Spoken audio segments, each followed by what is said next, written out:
다윗은 구약 성경 인물 중에서 우리에게 매우 친숙한 사람입니다. 그리고 여러 부분에서 예수님을 예표하는 성경 인물입니다. 그러나 다윗이 곧 예수님은 아닙니다. 그의 고통은 예수님의 고통과 비견할 바 못됩니다. 그는 자신의 허물과 죄 때문에 고통을 당했고, 예수님은 죄가 없지만 우리 죄를 대신해서 고통당하시고 죽임당하신 것이기 때문입니다. 그런데도 굳이 다윗의 고통을 상기해 보려는 데에는 이유가 있습니다. 다윗의 고통은 그 한 사람만의 문제가 아니라 우리 모두의 문제이기도 하기 때문입니다. 그리고 우리는 그런 고통을 통해서 예수님의 고통을 조금이라도 더 이해하게 될 것이기 때문입니다. 그리고 무엇보다 고통 속에서 예수님을 만나고 예수님의 은혜를 풍성히 받을 수 있기 때문입니다.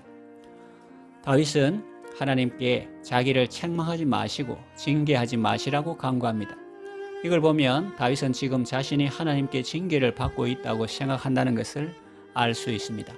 육신의 고통도 아프고 대적들의 비난도 감당하기 어렵지만 무엇보다 하나님께 징계받고 있다는 생각이 그를 힘들게 하고 두렵게 했을 것입니다. 그는 수척하였고 뼈가 떨리는 고통 속에 있습니다. 하나님의 징계라는 생각 때문에 그는 영혼마저 떨고 있습니다. 그리고 그 고통이 언제 끝날지도 알지 못합니다. 그러니 얼마나 더 답답하고 힘들었겠습니까? 다윗은 하나님께서 돌아와 그의 영혼을 건지시며 주의 사랑으로 구원해 주실 것을 간구합니다. 예수님의 고난은 어떻습니까? 이사야 선지자는 이렇게 말합니다.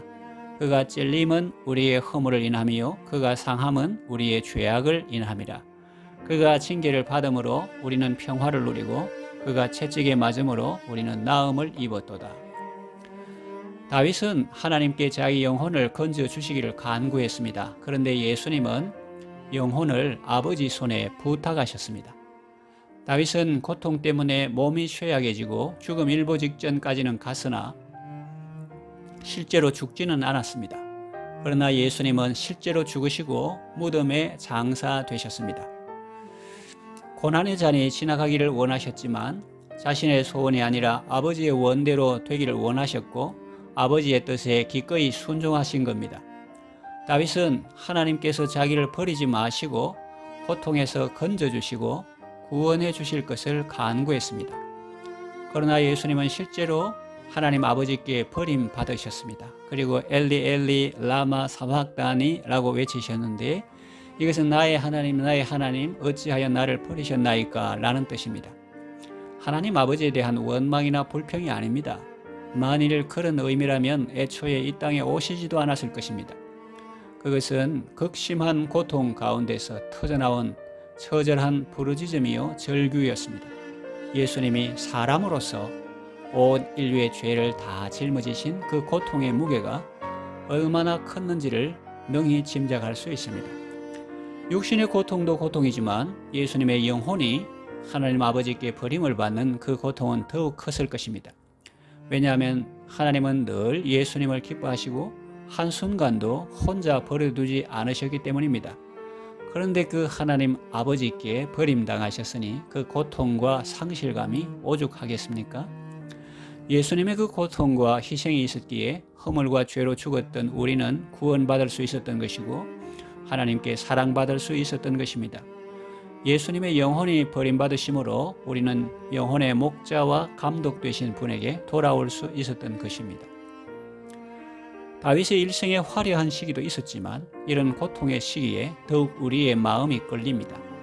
예수님께서 이 땅에 오셔서 많은 기적과 가르침을 베푸셨지만 날 위해 고통당하시고 죽임당하신 그 십자가에 우리의 마음이 더욱 끌립니다.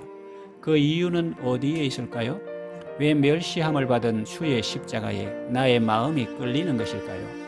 그 험한 십자가를 내가 사랑하는 이유는 예수님이 나를 구원하기 위해서 그곳에서 보배로운 피를 흘리셨기 때문입니다. 지금 고통과 슬픔 가운데 있다면 그 시간은 우리를 위해서 고통과 슬픔을 당하신 예수님을 만날 수 있는 절호의 기회이기도 합니다. 나를 구원하시기 위해 나보다 더 낮은 곳에서 나를 부르시는 사랑의 주님을 만나보시기를 바랍니다.